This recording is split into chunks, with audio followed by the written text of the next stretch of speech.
Game. Yan si tatay. Guillermo ito tabi, sir. Guillermo?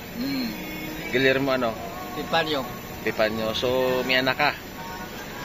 Yung asawa ko, sir. Anak mo? 5. So, saan sila ngayon nakatira? Ba kilala mo yung mga pangalan ng anak mo? Oo, alam ko. Anong mga pangalan? Marisa. Marisa. Pipanyo. Pipanyo. Tapos? Anthony. Anthony. Pipanyo. Pipanyo. Yung iba pa?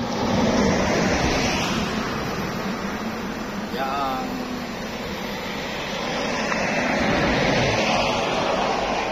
Kung may nalala ka, ano pang ibang pangalan? Biboy. Biboy. Biboy Pipanyo. So, tatlo pa lang. May dalawa pa.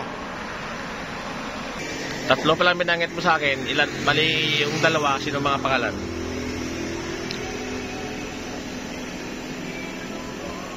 Ano po? Marisa. Biboy. Biboy. Tapos, Carlo. isa, yung dalawa pa. Bini. Bini, tapos isa pa. Anthony. Anthony. So, lahat yung anak mo yun. Tatlong lalaki, dalawang babae. Dalawang babae. So, mga Epipanyo, apelido. So, ang alam mo ngayon, nasa Maynila sila. Ang alam mo ngayon, nasa Maynila na nakatira. So, ikaw tayo, anong pangalan mo tayo? Gimo. Gimo Epipanyo. Yung exact location mo, ang lugar mo dito, Calawag o sa Mauban? Mauban, Quezon ka. So, paano ka nakarating dito? Pagbabike. Pagbabike. So, umuwi ka pa doon sa Mauban? Pag minsan o, pag reser, ang nakauwi ako.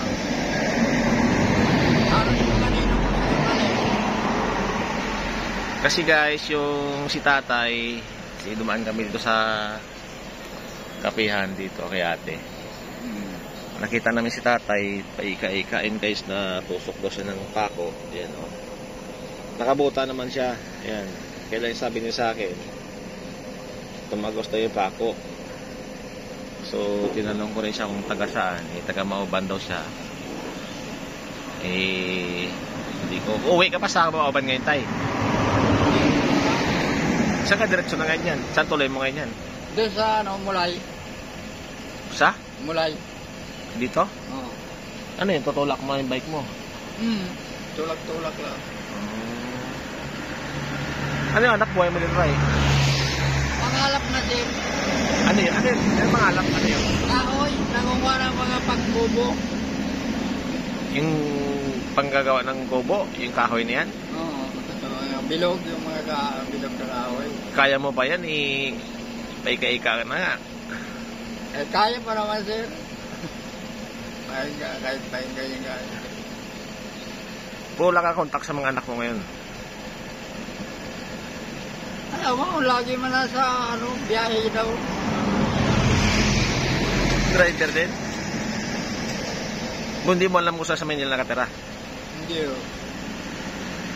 Hindi ka na inuwian dito?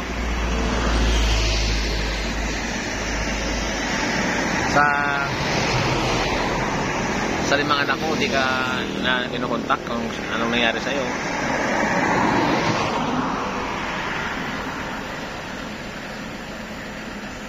Bakit? Anong nangyari, tay?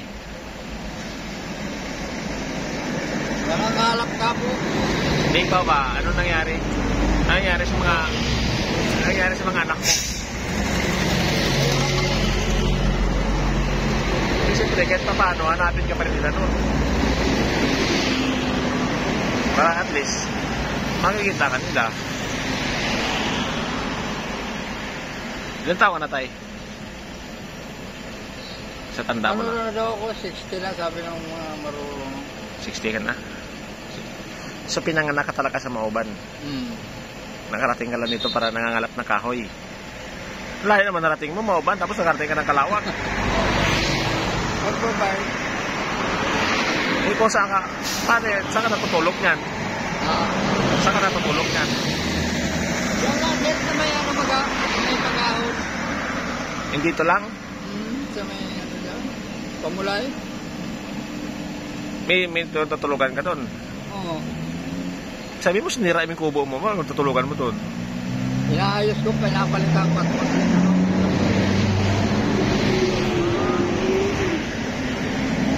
So hindi ka na uwi ng Mauban yan. Paano yung pangkain mo? nagkasaing na lang po lagi.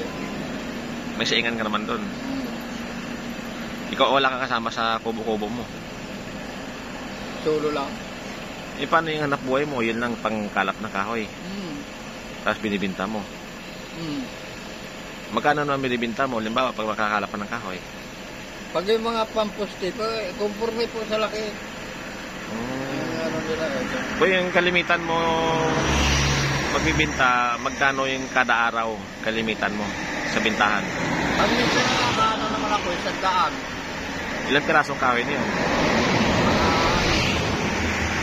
15. Piraso. Kung yung mga kahoy na pinagkakuhanan mo, saan mo kinukuha? Hindi ka naman nagagalitan ng mga nakikita sa iyo. Nangihingi nga po ako sa mga ganyan bakod. Dapat umuwi ka ng Mauban kasi andun may mga kamag-anak mo o mga kapamilya mo o mga kapatid mo. Kasi mga kapatid mo sa Mauban. Ikaw lang nandito. Dapat umuwi ka na lang doon para at least. Yun nga boss. Sabi ko, umuwi na lang. Imagine mo yun, baga ganyan. Natunik ka ng pako. Oo. Nakabuta ka na nga. Tapos, akala ko kaya na lasing ka eh. Kasi, kaya titingnan ka na sa truck ako, titingnan kita. Akala ko tatay lasing yata kasi magkakape pa yata. Tapos nakita ko nung kagaling. Akala ko nangangalkal ka ng basura dyan. Kaya bumaba ako. Ay sabi ko nga, baka ikakay pa susunog yung ano doon, yung mga damo-damong tinabas ko. Nagtatapas ka damo doon? Para ka kung ano, di masusunog. Sige na ganitong gabi.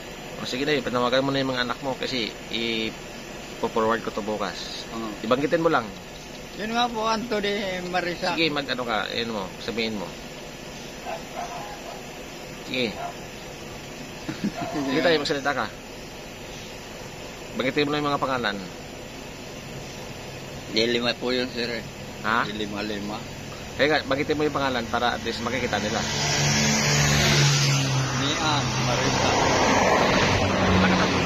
Lakasan mo tayo. Lakasan mo. Banggitin mo yung pangalan para at least makikita ka nila. Pangalan? Marisa Epipanyo. Tapos, isa pa. Anthony Epipanyo. Isa pa si B-Boy. Tapos yung dalawa, sunod sa kay B-Boy, sino pa? Mirian Epipanyo, isa pa. Isa na lang. Marisa Epipanyo. So, puro matatanda na yun, o may mga edad na, may mga asawa na. May mga asawa na lahat. Wari ko po. Puro sa Maynila lang na nakatira. So, kayo ay taga Quezon, Mauban Quezon. So, nandito kayo sa Calawag. Ang hanap buhay mo is, ano yun? Nangangalap Ng kahoy para ibenta. Para maibenta. Yung pangbubong ng bahay. Panggawa ng kubo. Kubo lang naman. So, yun ang hanap buhay mo dito. Yun ang trabaho ko, yung mangalap. Araw-araw. Nangangalap ako araw-araw. So, yan ang sasabi ni tatay. Mga anak ka daw, si B-Boy, si Marisa. Isa pa, ang dalawa, tatlo. Paano nun? B-Boy, Marisa, Anthony. Si Anthony. Isa pa. Ulitin natin. Marisa. Hindi. Okay na yun, si Marisa. Tapos, yung dalawa pa. B-Boy. Si Anthony, si B-Boy, si Marisa. Yung dalawa. Marisa. Hindi, okay na yun si Marisa. Anthony. O nga, okay na nga si Anthony, si B-Boy, si Marisa. Tapos yung dalawa pa, sino pa? Nalala mo na kanina eh. Yung pangalan mo eh, sino pangalan Carlo. mo? Carlo. Eh, pangalan mo tayo, sino pangalan mo tayo? Gimo. Gimo. Pipan. Nakalaming baso tayo. Pangalan mo tayo? Guillermito Gimo. Gilmerieto Gimo. So, yung exact address mo ay Mauban, Quezon. So, nandito ka ngayon sa Calawag. So, nahanap mo yung mga anak mo o ikaw yung nahanap ng mga anak mo? Ay, ewan mo. Ako naghahanap nga sa kanila. Manghingi ako ng pangbayad sa turok. So, dapat may kontak ka. Yung sa asawa mo dati? Wala kang kontak? Wala po. Asan yung asawa mo ngayon?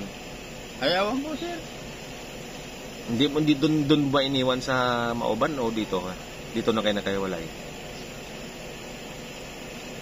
Sa Mauban na? Mauban na yata po yun, sir. Nagkahiwalay kayo sa Mauban. So, yan. Sige. Ayan si Tatay Guillermo Ipipanyo. So, ang lugar ng Tatay is Mauban, Quezon. Puron dito sa Calawag. Ang trabaho niya ay nangangalap daw ng kahoy, yung ginagawang bubong ng bahay. So, yun ang araw-araw ang trabaho niya. So, nanawagan sa kanyang mga anak. Nasa Manila daw, 5 piraso. Tatlong babae din, no? Dalawa lang, sir. 2 babae, 3 lalaki. So, yan. Si Guillermo Ipipanyo. Yan. Ayan guys, yung paa nyo. Kasi natusok na siya ng pako. Ayan o guys. Tumagos na sa butan niya. Ayan. Tumagos na sa butan niya. Ayan si Tatay. So guys, ito yung bike ni Tatay oh. Ayan oh. Bike ni Tatay, may tali pa. Kasi wala na nga, pudpud na nga ang gulong niya. Ayan. Yun guys, yung gulong niya, nakatali na lang oh. Nakatali na lang ang gulong niya. Ang bike niya guys, pambata. Tama yung gulong niya sa unahan. Ayan yung gulong niya sa unahan. Ayan, ang gamit ni Tatay. Ayan. Galing like Tatay, wala nang hangin to oh.